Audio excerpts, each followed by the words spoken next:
You're still watching Report Desk Africa on News Central Television. And on today's episode, we will be staying in West Africa, Nigeria precisely, where police brutality and bad governance have been major banes in the Nigerian system for decades now.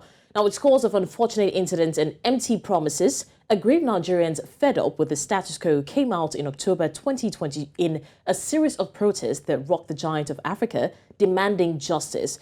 Things, however, turned sour on October 20th, 2020, a day Nigerians will never forget, as Nigerians watched in shock live feeds from protesters at the Lekki Toll Plaza in Lagos, southwest Nigeria.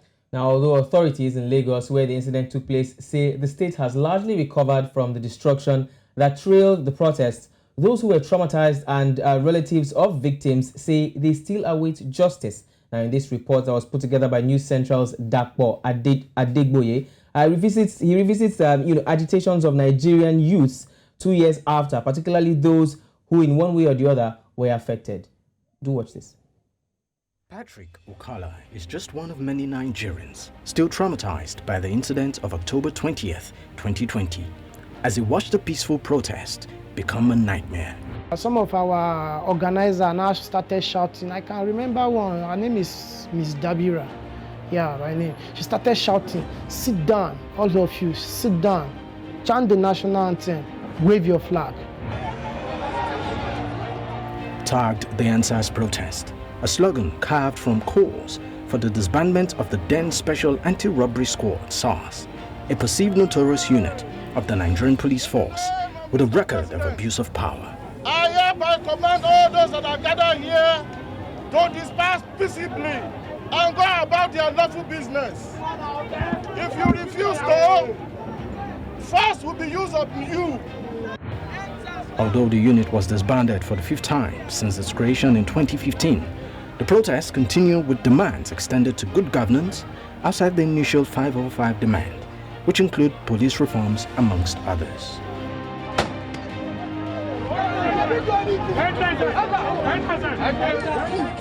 They're releasing fire. This is somebody that survived. They shot the person's leg.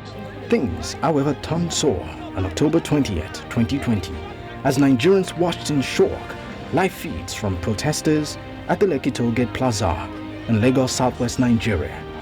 Not they kill us, not for that fact, I said so. As I was waving my flag, reciting my national anthem, sorry, I can't wave my hand long. I have a bone fracture here. The bullet hit me here. Yeah, and up till now, with my X-ray indication, I still have some piece of bullet inside of it. A judicial panel of inquiry was set up to look into cases of police brutality across the country, with a special assignment to investigate the Lekki incident. Throughout the Sars protests, which started in early October, the Nigerian army was not involved in the protest or did not intervene in any shape or form. It was this state of affairs which occurred by 12 p.m. on the 20th that made the governor of Mr. Babajide Sanwo-Olu to ask the army to intervene. Following a heated controversy, the Lagos state government finally released its white papers on the report, maintaining that the report of the panel it set up was full of discrepancies and irregularities. Nigerians have been sharply divided over the incident, dubbed a massacre, without bodies nor blood in some quarters, while others believe there was really a massacre. They talk about this bad governance. Would they do peace protest? We not get knife, we not get contrast. We not get anything in our hand. How would they use the do with peace, not by fight?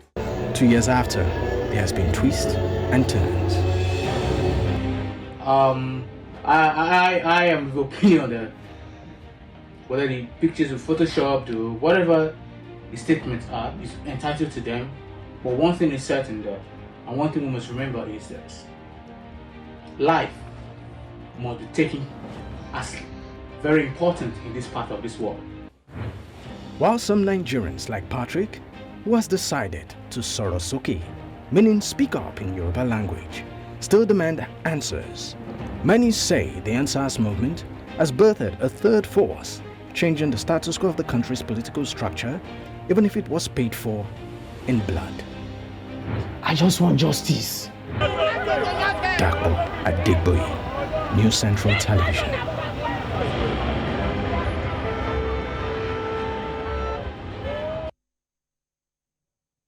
Today, you remember the incident of the End Sars protest, which is a clamor for the end to the Special Anti-Robbery Squad in Nigeria, the West African country. Now, we remember that so many things happened on October 2020, and one remarkable incident was what happened at the Lekki toll gate. Now, we know that what started as social media campaigns later morphed into street demonstrations as to a clamor for this set of people, this set of security personnel to be brought down because of their activities and, so-called harassment of Nigerian youth. And then we see that eventually hoodlums took over the protests, shops were looted, properties were stolen, lives were lost, and a lot of media houses were threatened and some even burnt down. And then today we see that justice delayed, they say, is justice denied, and that's why we hear that the friends and families and even Nigerians in general are calling for justice to take its place, as so many people were said to have lost their lives, although there have been discrepancies as to whether or not lives were actually lost, and that led to a panel being set up to a panel of inquiry being set up to look into the matter. And we will be taking the conversation further, as we'll be starting with our very own senior editor, Jubril Folami, who will be joining us very shortly. And also we have our correspondent, Dapo Adegboye, who packaged that report earlier on, joining us in the studio. And before we go, we also have a very special guest who will be joining in on this conversation. No other person but the Nigeria Police Force Public Relations Officer, talking about Olumuyiwa Adejobi. He would also be joining in this conversation. So it's a bumper package that we're going to bring to you. Blessings. All right. Thank you so much for joining us, gentlemen. Welcome on the show. Thank you for having me. My pleasure. All right, let's start off looking at the memorial of, this year's memorial, the second memorial of what happened on October 2020. Now, we see that there's a similarity of events from the 2020 protest and the memorial of the 2021 as regards what happened in 2020. And I just want to ask, have we exactly made any changes? What do we make of what happened today? I mean, we had Bernard on ground to cover the memorial, and then we also see that some police personnel were still using tear gas to disperse the crowd. They claimed that it was peaceful, nothing happened, they just wanted to prevent the violence. But so many people on social media still say that there was no violence, that warranted the use of tear gas and all of that. So it seems like we're still seeing a pattern. And what do we make of this? Let me start with Jubril Folami. Okay, thank you so much for having me. Let me start with your question. The first thing means that in the last 1.5 years, we've seen a lot of changes when it comes to attitude of police to Nigerian, to youth, to Nigerian federally.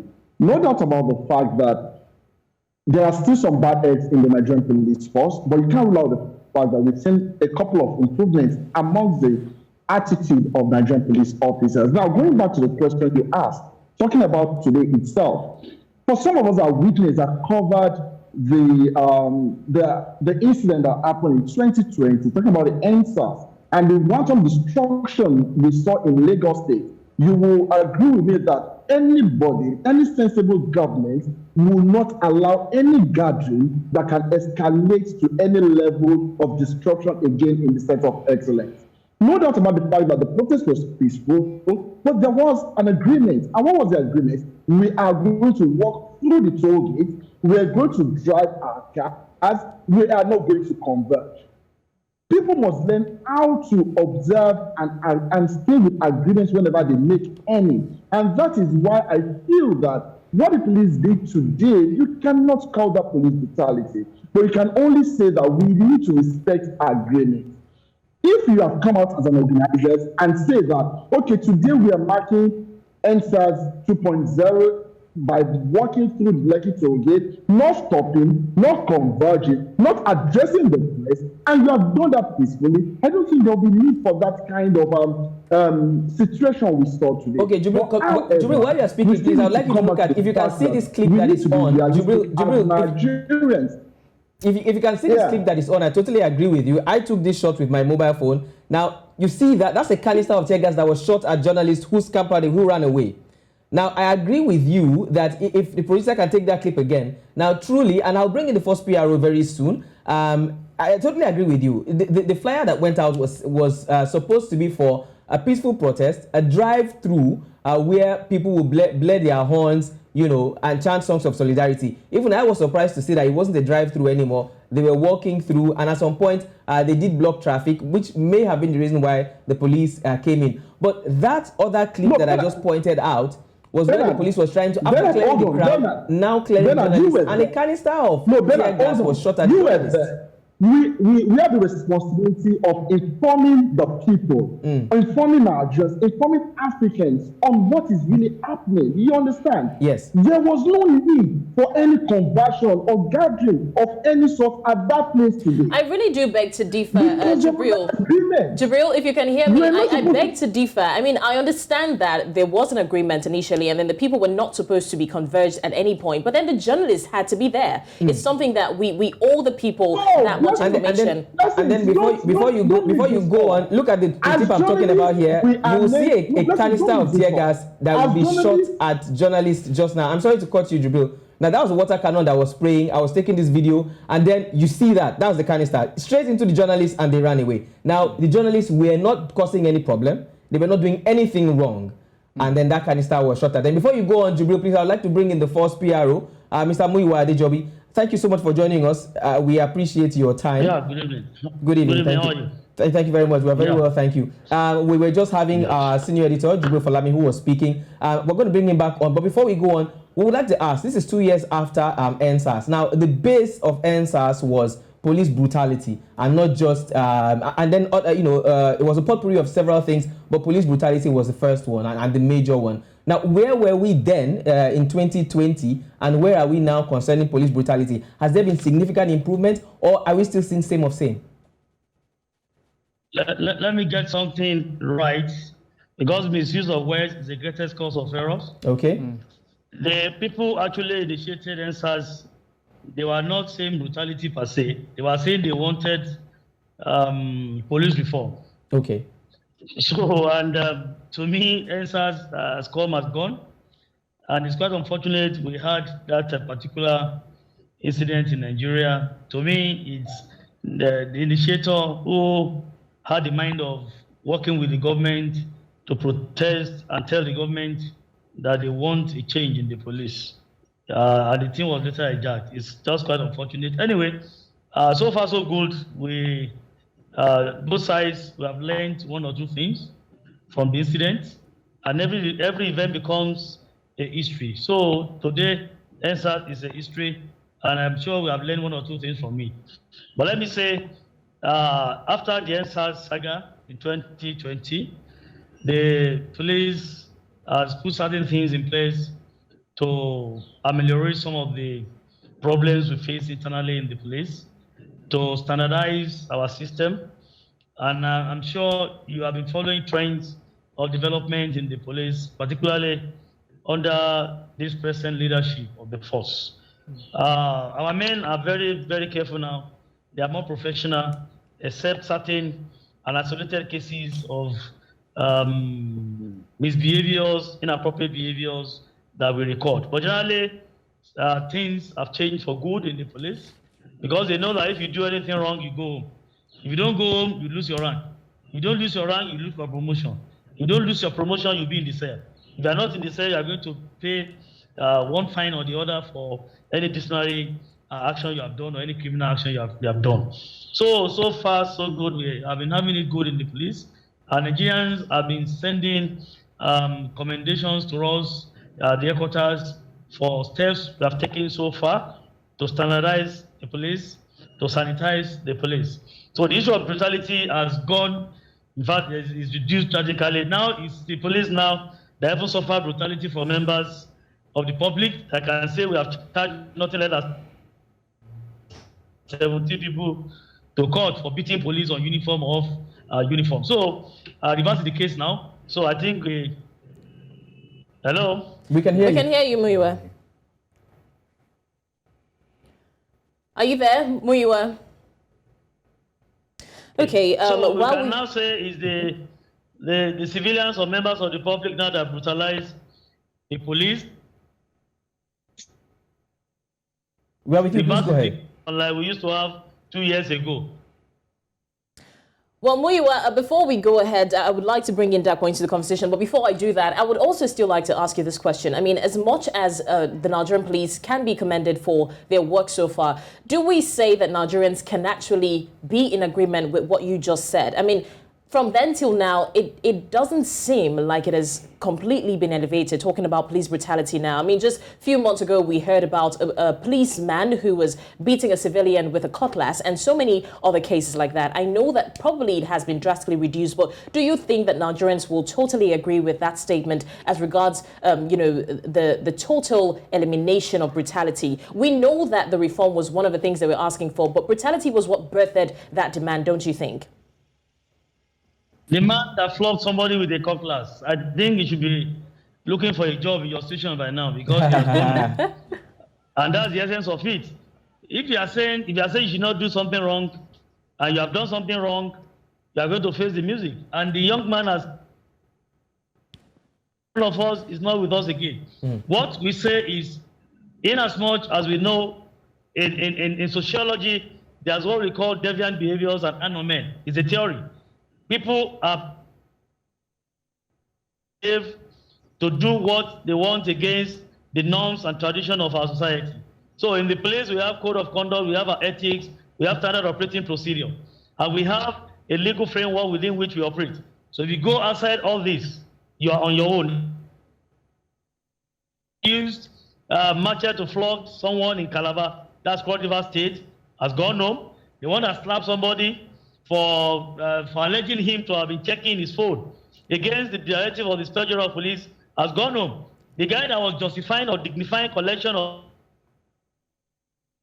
in Kogi has gone home, for goodness sake. And so many other things like that we have done to sanitize the system for Nigerians to know that we don't condone indiscipline in the force. So if someone misbehaves in the police, it is not that we're going to pamper the person. The person will face the music, whatever the law has stipulated.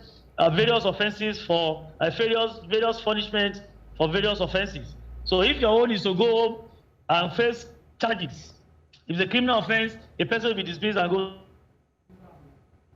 Self dismissal and no prosecution. So it depending on the magnitude of the offense, and we are going to measure your punishment for you according to the provisions of the law. Okay. All right, thank you so much for clarifying that. Excuse me, we can't be talking of brutality now.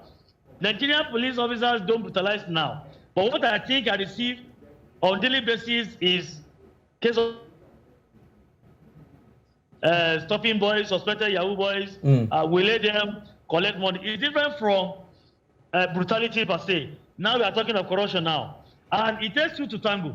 There is no day I will not come on here, I'll go to my Twitter handle, official handle, to tell Nigerians that I don't give any policeman money.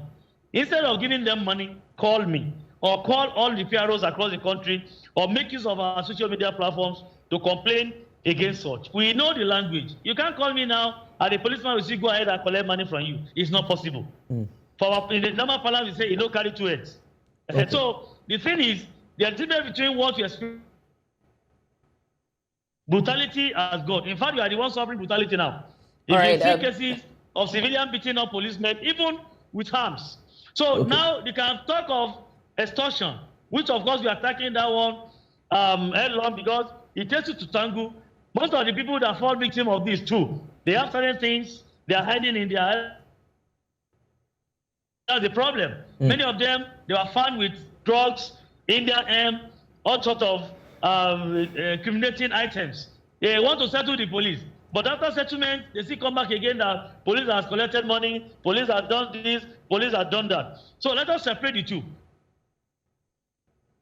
You're talking of extortion, which I can't say. I can't rule out the fact that we experience that. We record these complaints on a regular basis. Okay. So these are two things that we need to separate. All right. Just before we let you go, we have our colleague here, Dapo Adegboye. Dapo, the police PRO has mentioned several things. He has separated two different cases. He's told us how far, the police has gone as concerns reforms of the police force. Dapo, you're one of us here. You did that amazing report, and then you've also been covering issues concerning police brutality and extortion and other things. If you are speaking as a Nigerian, would you say that there's a certain or a good level of satisfaction as to where we are now concerning some of these cases? Well, definitely you'd want to say that there's some level of improvement in terms of how police relate with civilians. Quite a number of them are civil, even though we don't have a blanket approach to all of that. But I want to pick on something that the police chief said in the opening of his statement, where he said, EndSARS is now a history. I beg to differ on that. And the reason is this. Let's not forget that the EndSARS protest or movement morphed beyond just police brutality. It's a more, encompassing approach. Right now, we are talking about good governance. We are talking about accountability being part of it. So, and there was even a 5 for 5, demand. What happened to that particular demand? Yes, you might want to say police reforms, but part of that demand also includes releasing some of the arrested protesters, if not all of them.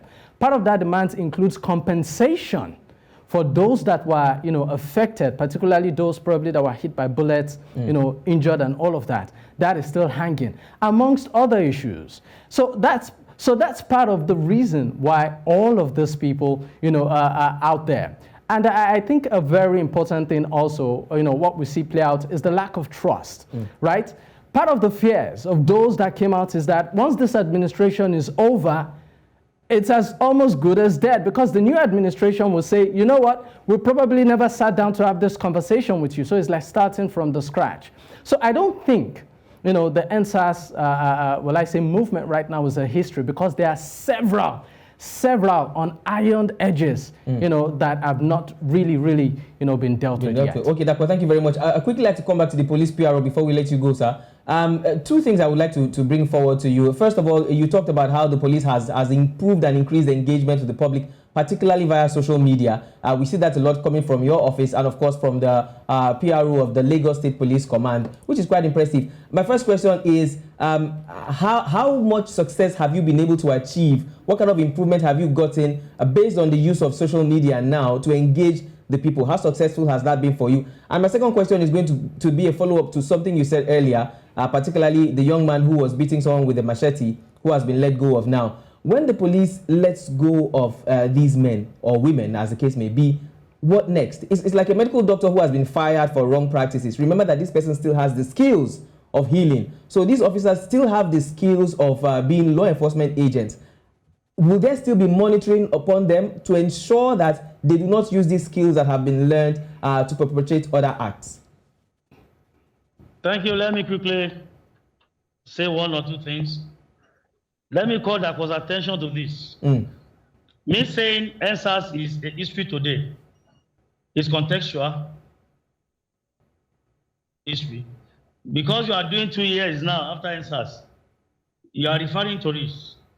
It's part of history. There's a concept in science called uniformitarianism. It's a principle in science, present and project into the future. So today, EndSARS has become history that you are going to refer to. Depending on how you now make use of the outcome or the aftermath of EndSARS for your own betterment, that's another thing entirely. So it's contextual now when I say EndSARS has become a history, and it's a history for life, because every event. That one. Then the use of social media, we are now in digital media, plus citizen journalism. Everybody is a journalist now. Digital to be in tandem with what global engagements, global activities. People want to listen to you. They want to see on social media. I don't think any reasonable person now or agency or organization will be lagging behind when we are talking of.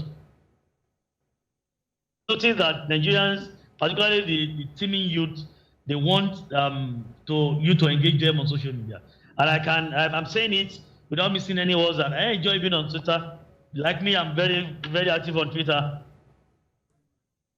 If you're not matured, if you're not patient, you can't handle anybody on Twitter. Definitely. And somebody, a small boy, will look at me and say, "Me, why you are foolish?" I will just smile. But people still tell me that, "Oh God, you manage them."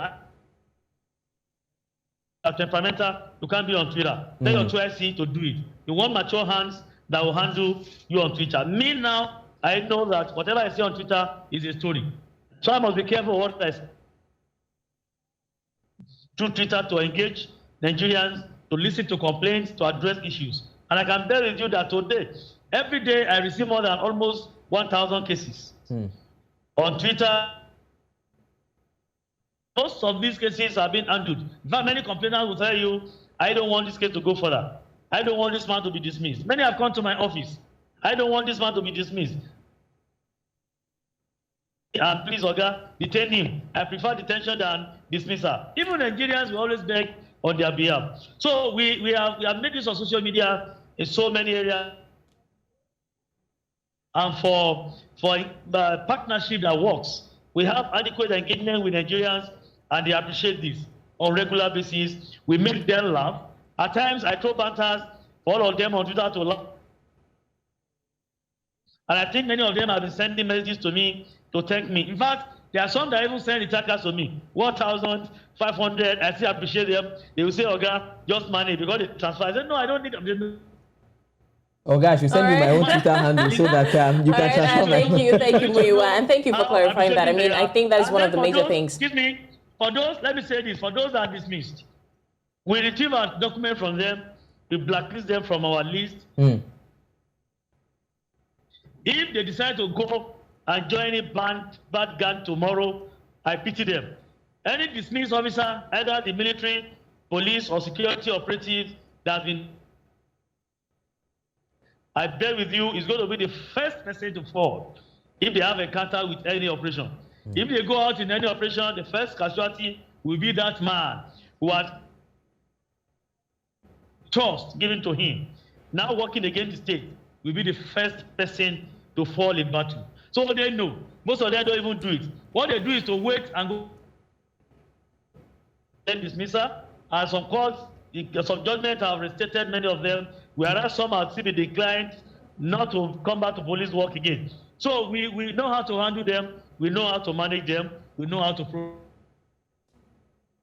that they decide to do what they should not do and warrant dismissal, they will be given dismissal. Those who are due for reduction in rank will go for it. And those who are due for commendation will go for commendation. You can see the man who rejected $2,000 bribe has been given national honors recently by the president. All right. IG has given commendation letters to many. So you commend you when you deserve commendation. We fire you when you need to be fired. Thank you so much, Muyiwa. Thank you for joining us, and thank you for clarifying that. I think Nigerians really needed to hear that. Definitely. And right now we'll be bringing on Dapo to give his thoughts on what you just said. Dapo, what is your final thought on this in very few seconds? Well, my final thoughts on this is that so far, I think the police has been the biggest beneficiary of the EndSARS protest in terms of the 5 for 5. In terms of the aspect of remuneration, I mean, we saw an increase and improvement in the salary and also some of the demands. However, I mean, if the police boss is still there, I would also want to ask, what exactly are they doing concerning some of the protesters that were arrested? I mean, is there any form of record to know the amount of people that have been released? You know, because there are still pending cases. I mean, day to day, we meet people who participated, who know people. I mean, yesterday there was even a gathering where people, you know, who experienced the trauma of the protest still lament about their missing persons. Some of them are not even aware where some of their relatives or friends are. So probably you might just want to enlighten us a bit in terms of the level of, well, I say release now, of those that were arrested connected to the protest and all of that. Okay, I think we will be having Jubril join us if there's... Okay. Muyiwa, do you have a reaction to that? I don't think we have any protester in detention. Okay. Let us get it right. In phases. Phase 1 started on 8th of October 2020. I was the police bureau in Lagos when Reno and the guy brought a protest letter to my CP then. And the same letter was presented to the governor of Lagos State. Before that, and the police were even moving with them, ambulances, patrol vans, dancing, jumping, rejoicing. Until a dimension, violence came into EndSARS. At that point in time, Dapo, we were having those who are actually looting property. Me, I know as a PRO in Lagos, were those that were involved in nursing. Those that went to Goshere to go and set up this Goshere Magistrate Court and the court complex. Those that went to go and set up those that went to even go and steal our property in Naija Area Command, where we recovered generator, the DPOs and area commanders, refrigerator. Ones were not protesters. There were those who actually went out to go and loot, to cause pain, sorrows. So I wouldn't know if there's any genuine protesters. I want to challenge any of the originator of EndSARS protest to come up to tell us the intention was a protester, not a criminal. So we need to separate this. We need to get it right. To me, so far now as I speak with you, I don't think any of the EndSARS protesters, original protesters, is in detention now. But right. I know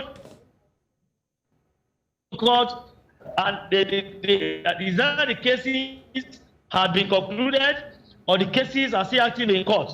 Those are the people I know they are in detention, if I told they are in detention. Those that were arrested, killed, that are engaged in cannibalism in Ibadan, I don't think they are protesters. Just come up and clarify this. Well, I think thank you, Muyiwa. Thank you so much. The police PRO. Thank you very much, Muyiwa Adejobi, police PRO for the Nigerian police, and of course to Dapo, our own very dear colleague. Thank you so much. 2 years after, and we're still looking into the event of October 2020, where some people were supposedly shot at and some lost their lives and some are still suffering the trauma till date. Earlier on, we had Dapo Adegboye, and we also had the PRO of the police, Muyiwa, and they did a great job explaining some of these things that the public needed to know. And this is still the second half of the same conversation, and we'll be having our correspondent Bettina Nwelih join us, as well as our senior desk editor, Jubril Folami. Thank you so much for joining us. Thank you very much for having me. Blessings. My pleasure. All right, thank you, Jubril, for staying with us. Thank you, Bettina, I beg your pardon, Blessings is right here, for joining us. So I'll quickly jump in straight. Bettina, now victims, relatives, still demanding justice. Let's quickly start with you, ladies first. What are the lessons that we have learned, Bettina, so far? I feel like lessons learned will be that people just have to protect themselves, because when you're in a country and it almost seems as if the security operatives who are supposed to watch over you are against you, even in the middle of you trying to intervene on their behalf, because part of the EndSARS protest request were that they upgrade the salaries of policemen and forcemen in general. The lessons learned are, first of all, in Nigeria, it seems like you have to look over yourself first before you look over the next person. But however, there are also issues of people who their families are missing, children, brothers, sisters, and they do not know where they are till now. So the question is, in as much as it's still alleged that, people died during the protest on the 20th in 2020, where are the people who are missing? Are they in the police station? I heard the first PRO saying that there is no protester who is still in detention. But even at that, if there's no protester in detention, what happened to all those people who were protesting at the toll gate? Did they disappear or evaporate into thin air? We still have the issue of DJ Switch as well, who was labeled a liar for 2 years now, because the government still claims that nothing of such happened. But we watch all of this on a live feed on Instagram that cannot be manipulated. So a lot of questions are still there. And Nigerian youths are still asking, who gave the order? Because if nobody answers or nobody comes to say, we are responsible for giving the order for this shooting that happened at the toll gate, there's still a lot of closure that people need. People still need to understand, where did the order come from, who gave the order, why, and how can we move forward from this in the nearest future? Because even today at the memorial, we are seeing them spraying tear gas at people and, all sorts of things. And it's like, when can people actually just, gather and have a peaceful protest without fear for their lives that, the government will be against us? Right. Okay, apologies for that, but I want to take up Bettina's statement talking about closure and Muyiwa's earlier statement, as well as the peaceful protests, especially the one we just saw today. I would like to bring back Jubril because he was mentioning something about the agreement and, people going against the agreement. So, Jubril, I would like to ask you, do you agree with what Muyiwa said earlier? And, as opposed to what we're talking about, Muyiwa apologies, as opposed to what we're talking about now. So it's now a case of the people are not being obedient enough and a case of the police are doing their best. So where would you say your stance is at the point? Yeah, my stand is very clear. And that is the fact that we must learn how to behave as citizens.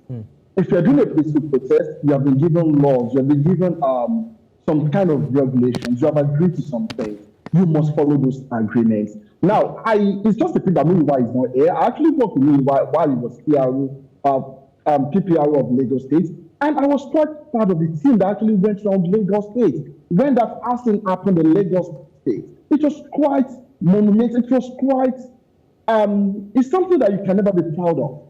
Now, talking about people that are missing, you heard what Muyiwa said. Some people committed some atrocities, criminal tendencies, criminal acts, and they need to face the music. And that is what we're saying now. If you want to protest, you must be law abiding. Your law, you have the right to protest in our country. It is allowed, but you must not infringe on other people's rights. I want to take Bernard up on this. Bernard was at the toll gate this morning. When they started moving from Lekki down to toll gate and to Victoria Island, were they attacked? No. It was until when people started gathering, and I'm coming back to the issue of we journalists also. We journalists must appreciate that when you are covering some certain things, you must understand some rules. One of the basic rules is you don't stay together, forming a crowd that would allow other people to infiltrate you. In 2020, I remember vividly, we were standing together when some people tried to mix up with journalists, and as a result of that, we were attacked by them. My experience on this job has taught me that when you are covering a situation like that, you don't stay together in large crowds. No way. 2-3 years, you're good. So that you can have a position to do your job well and you don't have miscreants mixing up with you. Last year, when they were doing their 1-year anniversary, the same thing happened at the Lekki. Journalists came together in their multitude, and some people tried to infiltrate them. It took the Commissioner of Police there, Mosugu, to be able to separate miscreants away from journalists. And in a situation like that, what do you expect? So what happened today? Nobody is supporting brutality in any form, but we must learn how to comport ourselves when we're in public. That's just my position on that. Okay, Jubril, let's talk about keeping each one's end of the bargain now. You mentioned that the citizens have to learn how to comport themselves, but then again, we hear that, the panel that was set up, a lot of things were discussed, including compensation for the families of the victims and those who lost properties or lost their lives as a result of the shootings. Now, would you say that they have met their own ends of the bargain if we're talking about, doing what we are expected to do? So the citizens are expected to keep their own end of the bargain, but is the government doing same? And while you are responding to that, Jubril, quickly, I would like to throw in the issue of the white paper. Okay, I'm sorry, Jubril, but I want to add this to Blessing's question. Sometime last year, we had you on the show again for the very first time, and we talked about the white paper then in the judicial panel. So as you're responding to Blessings, please, could you shed more light on the white paper? Has there been anything that has come forward from that white paper that was put forward? If you can say something about that, please. Bernard, I know we don't have time to show with time, but I'll try as much as possible to bring this together to summarize it. Do not forget that the Lagos State panel of judiciary, did not actually come into inauguration after the October 28th incident. It was inaugurated on October 19. It was part of the 5-for-5 demand of the NSAS. It was after the incident of the 20th that they expanded the scope of the judicial panel in Lagos, led by retired Justice Doris Sukuobi. And that panel sat for over 1 year. Over 1 year. I'm repeating, over 1 year. And people were paid compensation. Now, I want to take our mind back to this. At the end of that panel, they submitted a 24-page document and they made 32 recommendations.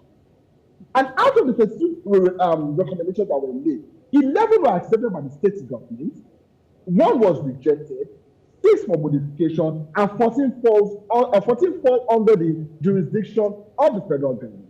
Now, what am I going to? Where am I going to? There was a white paper issued at the end of that process. The white paper clearly states some of the things that government will do. Part of it was to pay compensations to people who showed up at the judicial panel of inquiry. I was there. I saw people, some collected 5 million, some collected 10 million, some collected 2 million, and the rest like that. And I must say this, you will be shocked that majority of the people that came to the panel on daily basis at that point in time were not even people that were affected by the October 20 incident. There were people who have suffered brutality from the police at one point or the other in the last 15 to 20 years.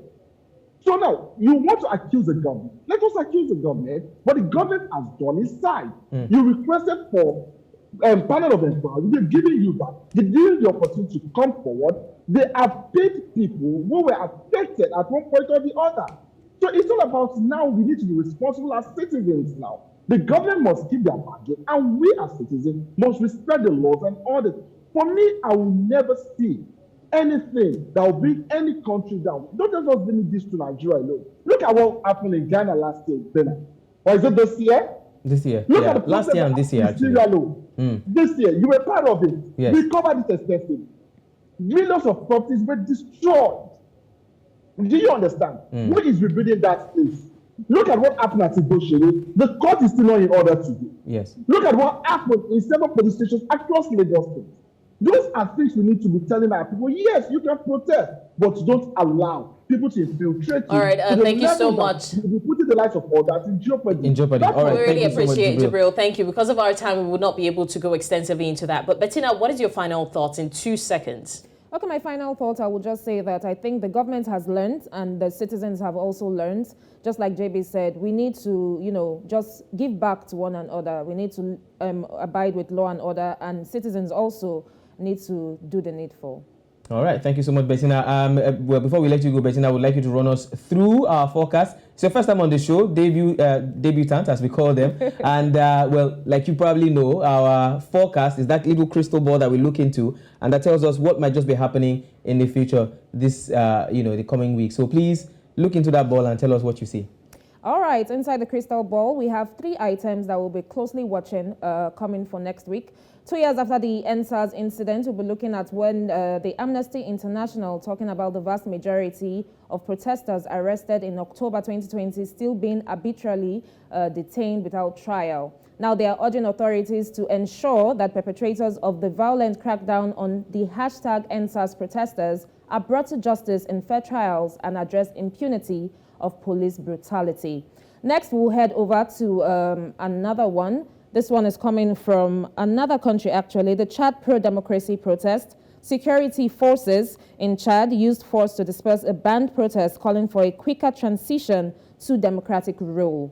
Now, they were firing tear gas at crowds and causing the death of a journalist. The vast military-led Central African nation has been on edge since the sudden death of President Idris Deby while visiting troops fighting rebels in April of 2021. Now, there has been resistance to a transitional military council headed by Deby's son, who took power after the president's death and pushed back elections to October 2024.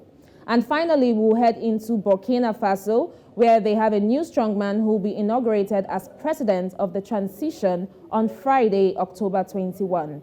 Now, the Constitutional Council announced this and made the formal note of resignation of the Lieutenant Colonel Paul Henry Sandaogo Damiba. The coup leader captain Traoré was served as head of the junta since September 30th when he ousted Damiba. Thank you so much, Bettina. First time on the show. You did fantastic. Thank you so much. Thank you very much for having me. They say once you're on RDA, you're always on RDA. So welcome on board, Bettina. Thank you. I'm glad to be here. All right. It was an insightful session talking about the NSAS Memorial 2.0, and we really do appreciate your time with us. I mean, one thing I took from this is communication. If the police could let the people in on what they're doing, I mean, like the man who they say was stripped of his badge, and not everybody knew that. So if the people can know what the police are doing, especially regarding those who are going against the law, then it will be good for both the people and the police as well. Definitely, more transparency from the police. It's a good thing that they're taking charge, but we'd like to see transparency to know that they truly are taking charge. We'd like to use this opportunity to thank all the guests we had on the show. Thank you so much, Jubril. You're still online there. Thank you, Bettina. Thank you, Dapo. And of course, thank you to Olumuyiwa Adejobi, the police force PRO in Nigeria. It's been a wonderful show here on Report Desk Africa, News Central Television. Do join us again same time next week, same station, for another exciting episode. My name, of course, is Bernard Akede. And my name is Blessings Mosugu. See you next week.